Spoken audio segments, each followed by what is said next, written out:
Women don't know how to recover well. A lot of recovering well is learning how to navigate pain.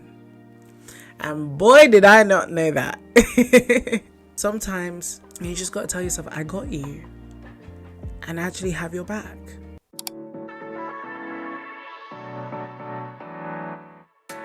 Hi guys, I hope you're doing good. How's your week been? I hope that you're drinking water, minding your business, all of that good stuff. I'm back again with another video. And I apologize for the post-Sunday shine. Like, literally, I got back from service and then I took a nap and I ate. But I just have this message bubbling up inside of me. And I just thought, if I don't share this, I'm going to be a bad steward of this gift. And I'm trying to be a better steward of the gift that God has given me. So here goes it. Okay. So I want to talk about something that I have been pondering on since I heard it. And essentially, this weekend, I was privileged to sit under one of my favorite coaches right now, Ashley Kirkwood. She's an amazing sales coach and mindset coach. And I attended her event in London. It was amazing. I got to meet many women like myself.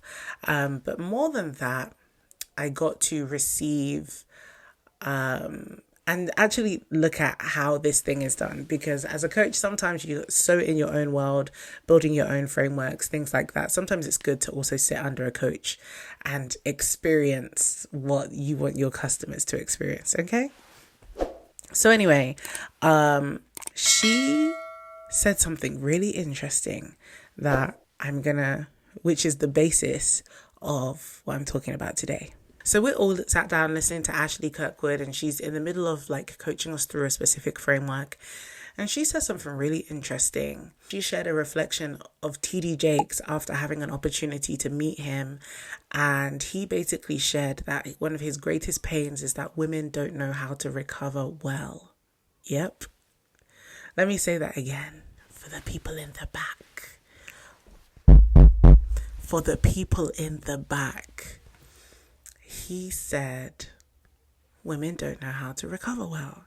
And I thought, interesting. And also, she shared her own insight on the ability to recover well. And how for many of us, because our brains are wired, or rather our emotion neuroreceptors, I believe that's what they're called, are literally across the brain. It's not a specific segment in the brain like with men. It's all across the brain. And so for many of us, we get stuck in these emotional experiences and we actually have to learn how to keep moving. For many of us, an emotional experience stops us in our tracks and we feel the need to focus on that, which isn't necessarily wrong. But I wanted to get into that and talk about how to recover well. What does it even look like to recover well? Because many of us don't actually know. So after she said this, I started replaying scenarios and scenes of my history in my mind where I myself had not recovered well, and it affected my confidence, my opportunities, my peace. And so often these are the things that creep up on female leaders when we are leading, when we are pioneering, when we are being visionary about an idea, a concept, a business. We don't realize the things that we don't recover from are the very hills and mountains that we meet as we get closer and closer to the vision. In the words of Brianna Wiest, the mountain sometimes is you and your emotions. I think there have been seasons where I didn't recover well and it showed. And I want to talk about that because, first of all, what does it even look like to recover from an experience, whatever it may be? So when I spent time not recovering well, here are some of the things that it looked like. It looked like stewing in my feelings. I flinched when people made suggestions and gave me feedback, and rather than receiving it, I reacted to it, oftentimes negatively, because I was insecure about whatever I was afraid of at that point in time. And my mind was oversaturated with grief and shame and disappointment over the thing that hadn't happened the way I wanted to happen, or the way it was supposed to happen in my mind. One of the things that I identify when you are not able to recover well is that thing that didn't happen the way you wanted it to do is an ending. And after that ending is a beginning. And, for many of us, we see, you've got the head and the tails of a coin, but beginning and end is the same side of the same coin. I don't think many of us realize that every ending is immediately a beginning and every beginning is immediately an ending. Because if something has begun, the previous thing has closed off, it has ended. And if something has ended, a new thing has begun. In those seasons, I can reflect and I can see that I wasn't ready for the new or the ending. And God had to allow certain things to happen. Some things happened by my own hand, but God turned it for my good. But God had to allow certain things to happen in order to delete and reveal and expose the fragility in me. Because when there are constantly ends and beginnings, especially if you are a leader, if you're called to pioneer or build something, you are constantly engaging with new things and ending things. And if you cannot adjust, you will constantly feel in this weird turmoil, constantly feeling like you are in this hurricane being swirled around. But really, God was teaching me from those experiences that I needed to get to the eye of the storm. And I don't know if you've heard about this or done some research, but the eye of the storm is normally the calmest and quietest place. So inside the tornado, inside of the hurricane, inside of that vortex of high-speed wind sweeping through, ending things, tearing stuff up, at the center of that place is quiet. At the center of that place is stillness. One of the things that I realized is the reason I couldn't recover well is because I wasn't managing pain well. I wasn't managing the mental pain well. Like, if I had period pains or if I had a headache or I stumped my toe, I could manage that pain pretty well. I could push myself in the gym, but there's also an aspect of gym pain that's also psychological. But for me, there was a lot of fragility around emotional and psychological pain. The stuff that doesn't really pinch the flesh, but causes a ruckus in the mind, destabilizes or causes shakings. That kind of pain just was a struggle for me. Recovering quickly doesn't look like ignoring what has happened. Rather, it means giving yourself space to tend to your soul, to actually address the pain, address the thing that's hurting, address the psychological pain that is going on in the back of your head that's teaching you a narrative that needs to be corrected. A lot of recovering well is learning how to navigate pain. And boy, did I not know that.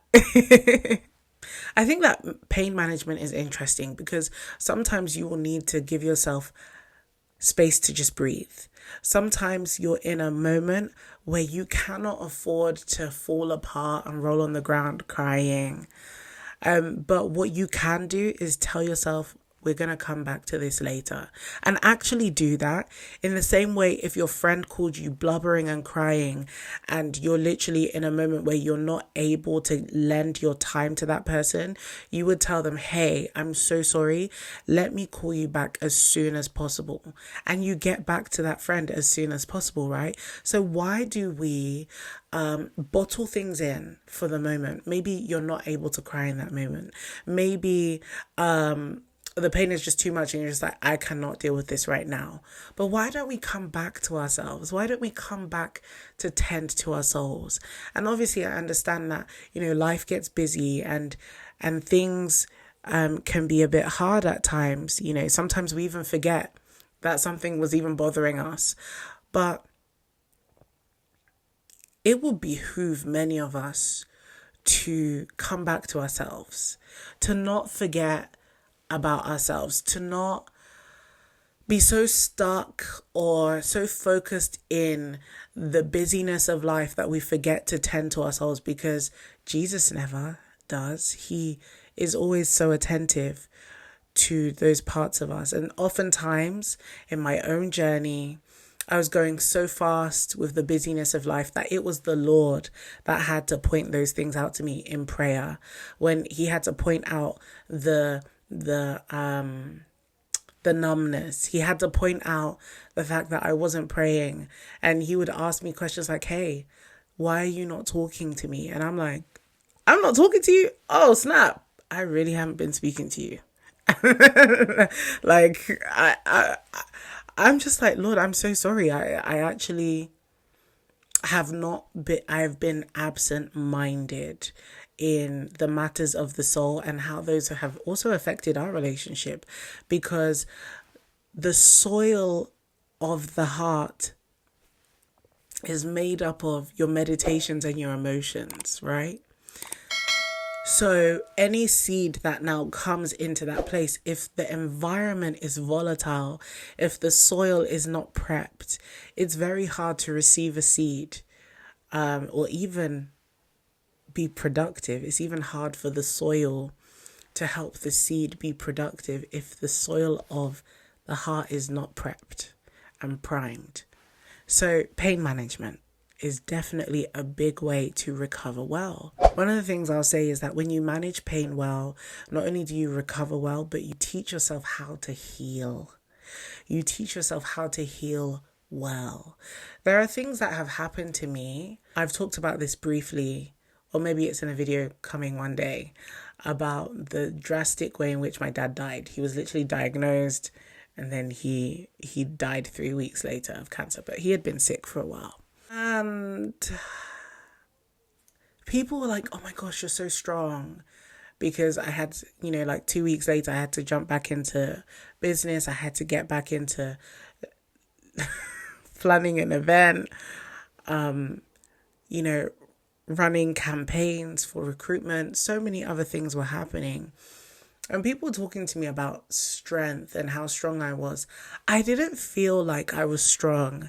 I think I was just, by that point, better at managing pain. I was better at being able to sometimes compartmentalize and understand that, do you know what? I'm going to give myself 5 minutes to cry before this presentation. And there's room for it. There's space for it. As long as it's not like jigging my mind and jumbling things up. I was giving myself space to feel. And sometimes I would share what I'm feeling, but more so it was important for me to hold space for myself, because sometimes we can lend that responsibility to other people. Sometimes we feel hurt and broken because actually we're the ones that need to hold space for ourselves, but we constantly looking out there for someone else to hold space for us. And actually, if you are the first point of contact, tend to your soul first. Don't wait for someone else to come and do that for you. You'll grow so much. And obviously there's a balance without completely isolating yourself and not sharing your internal world with anyone. But I do think it's important for us to not lend that responsibility to anyone, to know that primarily you need to get you. I've been telling my friends in my inner circle that a lot this year. It's important for you to get your own back. I know I want to say it in an American accent, but I also don't want to butcher the American accent. So sometimes you just got to tell yourself, I got you. And actually have your back. Have your own back. Be centered. Because a lot of the time, self-abandonment issues and if you're in a relationship, anxious detachment, all of that is rooted in not being able to hold space for yourself and looking for external sources of peace and validation. So if you can first validate yourself, first validate your own emotions. Other people don't have to see you crying before you validate the fact that you are pained. And then if it helps, tell someone, or tell the person that have offended you after deep thought and actually thinking it through. But yeah, like sometimes we have to have our own back and not outsource that. One final thought about recovery is actually something that I feel like we don't talk about enough. When you are a visionary, entrepreneurial, a creator, entrepreneur, whatever you want to call yourself, it's really easy to undervalue the power of rest and sleep, because we see those things as lazy, or we see those things as unnecessary, or we see those things as requiring too much time because you have to be building or whatever it is that you're doing. But remember that sleep and rest are restorative. Like, the reason why you need sleep is because your body has no other time to renew cells, to repair, to restore.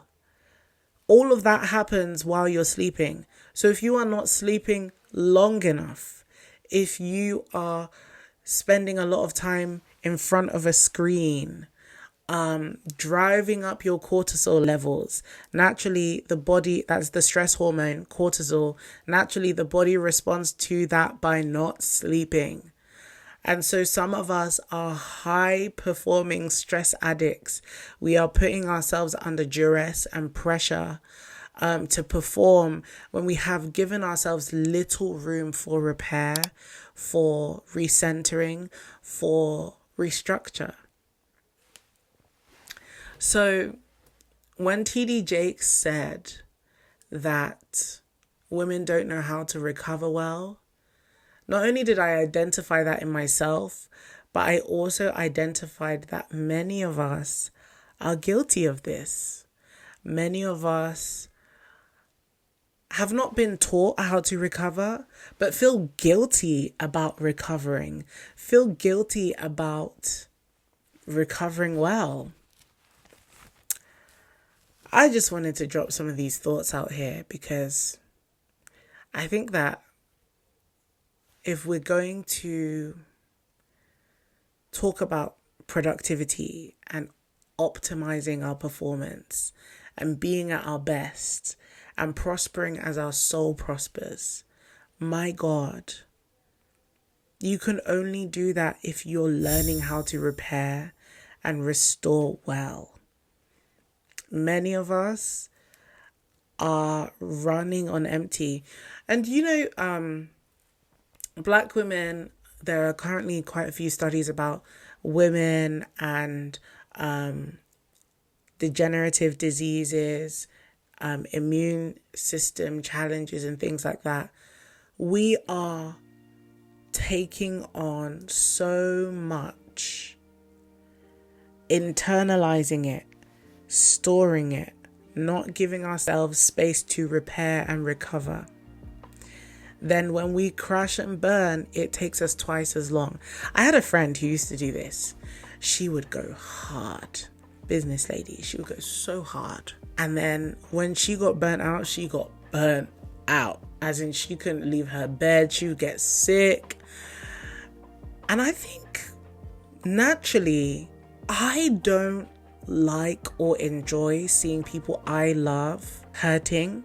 I think there's a part of me that is very much a protector. And then it pisses me off even further when I realize that they are in that position because they haven't been looking after themselves. Something about it just grates me. And I had to check myself, because one time I really wanted to give it to her because she had burnt herself out again. She was low, she was sick, nothing too serious, but flu symptoms, all of that stuff. She was just bad. And I realized I couldn't lambast her because that would be unloving. But I felt very conflicted because I was angry at her for not looking after herself. And I also realized that she had given herself in that way because she loved what she did. But she had also given herself in that way because she hadn't been cognizant of holding space for herself. Because had she held court internally, she will have identified that, girl, you're getting to the point where you're burning out. You need to rest. You need to recover. And so she didn't. And it took a week out of her schedule. But I feel like I've told her enough times now that I think her and another friend, or 2 or 3 friends, have all kind of told her off about it, and she's doing much better. She definitely looks after herself way better. But guys, I think that TD Jakes was really just saying women center their worlds and so much of their energy everywhere else but on themselves. And by the time they've finished spending and expensing their energy, their minds, their bodies, they can't recover well, emotionally, physically, psychologically. So do with this what you will. If you liked this video, like, share, subscribe, leave a comment. But yeah, guys, I'm gonna see you later.